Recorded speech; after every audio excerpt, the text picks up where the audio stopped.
अब अपने next part की तरफ जाते हैं। ये हमने पढ़ लिया जी कि अगर चार्जेस वैक्यूम में प्लेस हुए हुए हैं तो क्या होता है।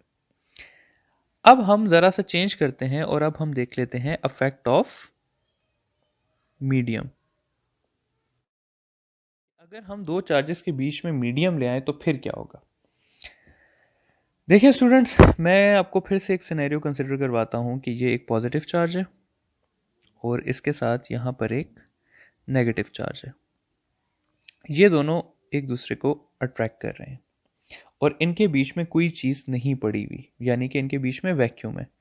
तो इस केस में इनके लिए जो इक्वेशन बनाई थी हमने वो क्या थी, वो थी हमारे पास F is equal to 1/4 pi epsilon not Q1 Q2 over R square. अब हम क्या करते हैं जी कि अब हम इन दो चार्जेस के बीच में, यही दो चार्जेस हैं पॉजिटिव और यहाँ पर है हमारे पास नेगेटिव चार्ज। अब मैं इनके बीच में कंसिडर कर लेता हूँ कि मैं एक वुड का पीस ले आया हूँ। यहाँ पर मैं एक वुड का पीस लेके आ गया हूँ, ठीक है।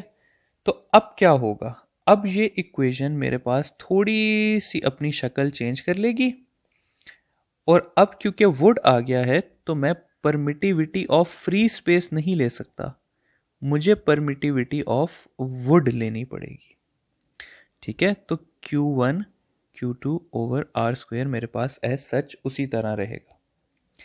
अब अगर इस वुड की जगह मैं फॉर एग्जांपल कहता हूं कि मैं ग्लास ले आता, तो मुझे यहाँ वुड की जगह ग्लास की परमिटिविटी यूज़ करनी पड़ती। अगर मैं इस ग्लास की जगह प्लास्टिक ले आता तो मुझे यहाँ पर प्लास्टिक की परमिटिविटी यूज़ करनी पड़ती, ना कि वैक्यूम की यूज़ करनी पड़ती। तो सिंपल कहने का मतलब क्या है, मेरा सिंपल कहने का मतलब ये है कि अगर तो वैक्यूम है तो फिर ये वाली इक्वेशन यूज़ होगी, अगर वैक्यूम है तो फर्स्ट वाली इक्वेशन यूज़ होगी। लेकिन अगर मीडियम ले आता हूं तो फिर ये इक्वेशन खुद को थोड़ा मॉडिफाई कर लेगी और उसमें हम permittivity of that medium use करेंगे, ना कि हम permittivity of free space use करेंगे। अब इस सब के साथ मैं एक छोटा सा और कॉन्सेप्ट पढ़ाना चाहता हूं, वो है जी रिलेटिव परमिटिविटी का। रिलेटिव परमिटिविटी हमारे पास इक्वल होती है ई आर के, और वो होती है ratio of E medium, permittivity of medium divided by permittivity of free space, ठीक है। क्योंकि हमारे पास ई ऑफ मीडियम हमेशा ग्रेटर होता है ई नॉट से, इस वजह से ई आर का आंसर हमेशा ग्रेटर देन 1 आता है। ये हमारे पास 3 एमसीक्यूज हो गए। E R is equal to E medium over E not, E medium is always greater than E not, that's why E R का आंसर हमेशा क्या आता है, ग्रेटर देन 1 आता है, क्योंकि न्यूमिनेटर बड़ा होता है डिनोमिनेटर से। इस इक्वेशन को अगर मैं रीअरेंज करूं तो मैं लिख सकता हूं कि E of medium is equal to E not E R. तो ये भी मैं इस इक्वेशन में डाल सकता हूं। जब मैं ये इस इक्वेशन में प्लेस करूंगा तो मेरे पास आ जाएगा कि F is equal to 1/4 pi E medium की जगह E not E R into Q1 Q2 over R square.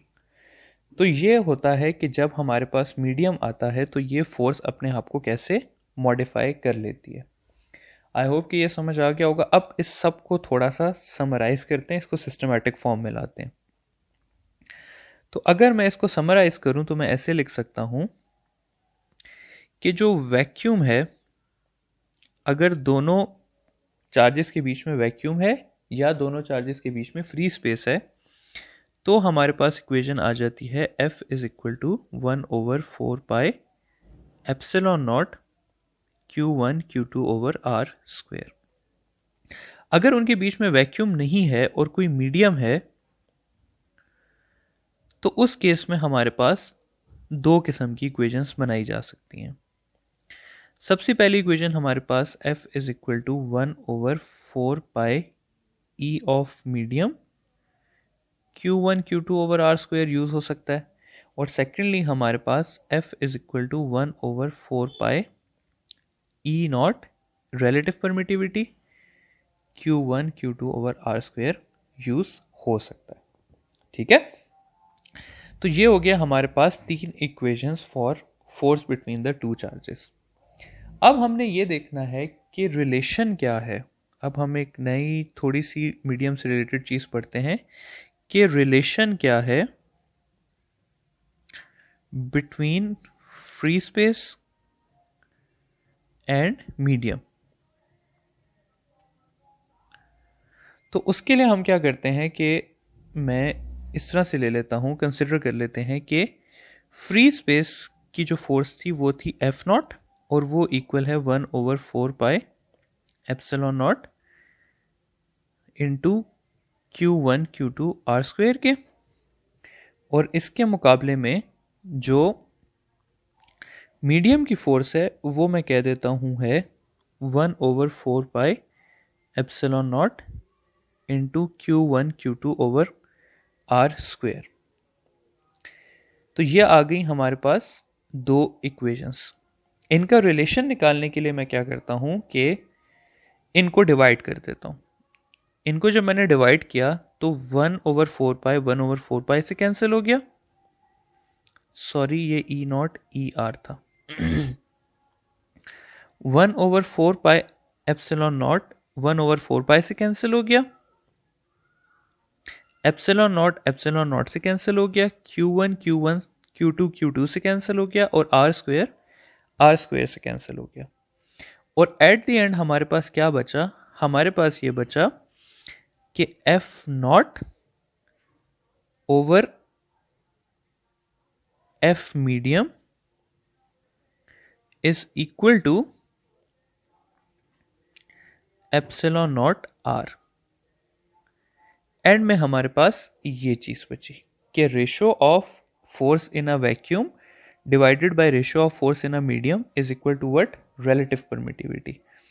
और इसको मैं मॉडिफाई करके ऐसे भी लिख सकता हूं कि force in a vacuum is equal to E R into force in a medium, या simply F not is greater than F medium.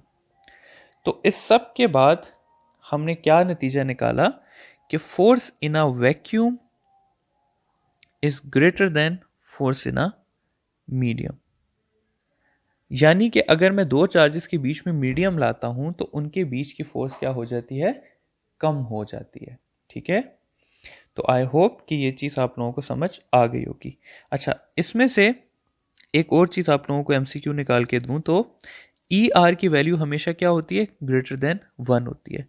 तो इस वजह से फोर्स ऑफ वैक्यूम और फोर्स ऑफ मीडियम का रेशियो भी हमेशा ग्रेटर देन क्या होता है? 1 होता है।